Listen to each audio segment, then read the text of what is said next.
Nah, terkait R itu kami rekomendasikan salah satunya Oke.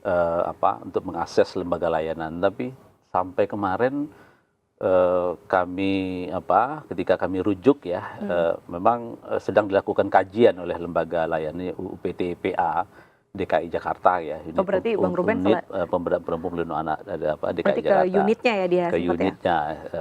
Tapi kita juga menyampaikan kalau bisa jemput bola gitu ya. Jemput bola, misalnya keinginan kita adalah terkait situasi anak. Apakah pengasuhan Ananda ini sudah berada dalam situasi aman, atau informasi-informasi yang disampaikan itu baru sekedar kekhawatiran gitu misalnya gitu ya. Itu kan harus dibuktikan ya dengan lembaga profesi atau psikolog yang bersertifikat yang bisa menyampaikan hal demikian gitu ya. Nah, ini nampaknya karena ini belum bergerak di unit pemberdayaan itu ya, tentu bisa saja langkah selanjutnya dilakukan KPI dalam untuk melakukan pengawasan langsung ya kepada anak ini ya. Tentu tetap membawa profesi-profesi yang bersangkutan ya. Itu terkait R ya, dan kita juga menawarkan pada R. Karena salah satu tugas KPI lain juga mediasi.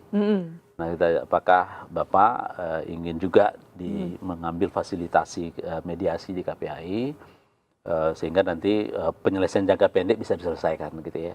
Tapi nampaknya setelah tidak berselang lama, seminggu atau berapa ya, R akhirnya kan mendaftarkan ke pengadilan terkait hak asuh ya.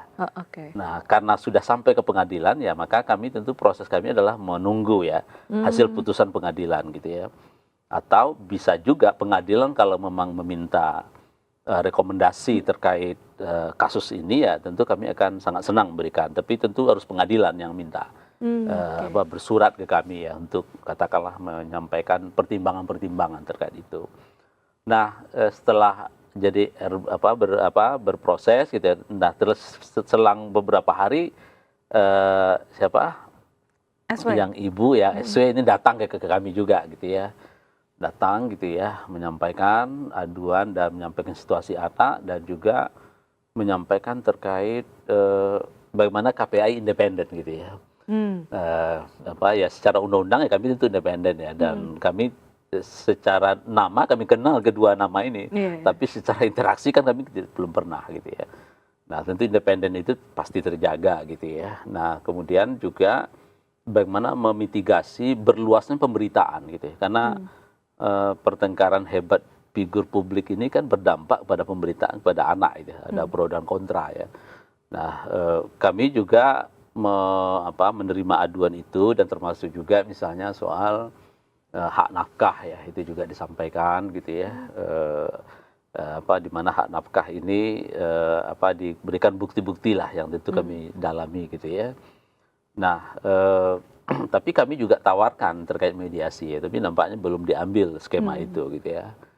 Nah, sehingga posisi KPAI pada akhirnya karena berproses di pengadilan, tentu kami menghormati proses di pengadilan gitu ya.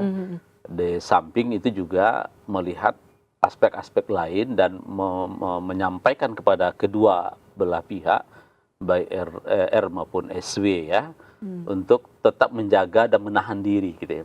Karena konflik perceraian di kasus-kasus lain yang kami hadapi memang tidak mudah gitu ya. Dan kami menginginkan jangan sampai yang terpublikasi adalah konflik orang dewasanya, sementara hak anaknya terabaikan ya. Kami ingatkan gitu ya, hak anak itu pertama di dalam Undang-Undang Perlindungan Anak, usia anak itu kan sampai usia 18 tahun ya. Termasuk anak dalam kandungan ya. Kemudian banyak haknya, ada soal hak hidup, tumbuh kembang, non diskriminasi gitu ya, mendengar suara mereka ya. Dan bahkan kami menyampaikan ya sekali-sekali orang tua menanya juga ke anaknya, kalau enggak ya minta psikolog mengasesmen bagaimana pandangan mereka terhadap kedua orang tua ini. Nah, sehingga nanti ini juga bisa sebagai bahan juga di bahan mediasi ya. Biasanya kalau mediasi di KPAI, hal yang membuat luntuh agak egonya turun kedua orang tua ini adalah ketika kita menyampaikan hasil asesmen ya, pandangan anak terhadap kedua orang tua. Dan itu belum ada dalam kasus ini ya? Iya, mudah-mudahan pengadilan melakukan. Oh, oke oke. Nah, Karena terakhir jadi itu kan kabarnya mereka dapat beberapa PR ya dari hakim kalau nggak salah gitu, yang masih konfidensial lah, kita belum tahu. Tapi kalau tadi dengar cerita Kak Jasra, wah bener nih saya Kak Jasra gitu, bahwa sebenarnya usulan atau masukan yang diberikan Kak Jasra ke KPAI ya kepada R dan SW ini berdasarkan laporan masing-masing ya. Karena kalau R adalah tadi ada kekerasan, lalu juga eksploitasi, itu berarti harus ke unitnya dulu. Tapi kalau S ini lebih ke menuntut haknya dipenuhi kembali dan supaya publikasi ini tidak berkembang. Jadi solusinya adalah mediasi.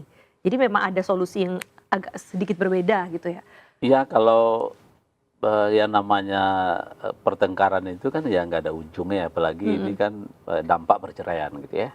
Nah, makanya kami menyampaikan agar kedua orang tua gitu ya melihat kepentingan terbaik bagi anak ya. Nah, kepentingan terbaik bagi anak ini sebetulnya keinginan anak itu ya dekat dengan orang tuanya gitu ya, mendapatkan kasih sayang gitu ya, pengasuhan yang baik gitu ya. Nah, dalam situasi perceraian itu ya tentu salah satu langkahnya adalah melalui mediasi. Nah, di mediasi itu ya di sana kan ada berbagi waktu ya dan berbagi peran gitu ya.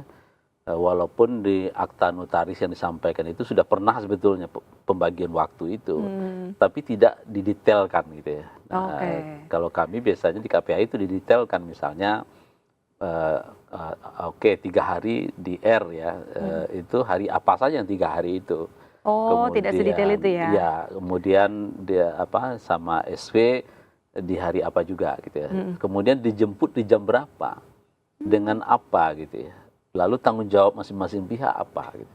Itu detail, memang itu teknis ya, tapi itu mempengaruhi terkait pelaksanaan komitmen para pihak ini gitu ya. Nah, saya melihat di akta notaris yang dibangun oleh mereka di luar KPAI itu tidak sedetail itu gitu ya. Sehingga prestasinya ya akhirnya ya akses bertemu akhirnya merasa dibatasi lah gitu ya. Kemudian sulit ketemu dengan anak dan seterusnya. Tapi kalau boleh tahu waktu itu mediasinya belum menemukan kesepakatan tuh karena apa? Ya karena kalau Mas R kan ingin mendapatkan hak asuh ya. Nah, kalau terkait hak asuh ini sebetulnya di dalam putusan MK terbaru, anak usia 12 tahun hak asuh itu otomatis ke ibu. Ya, nah bisa batal, bisa beralih, setidaknya ada 4 hal. Ya. Satu, ibu tidak mampu mengasuh. Kapasitas pengasuhannya terbatas dan ini harus dibuktikan oleh profesinya, apakah pekerja sosial kah atau psikolog yang menyatakan bahwa ibu tidak cakap mengasuh.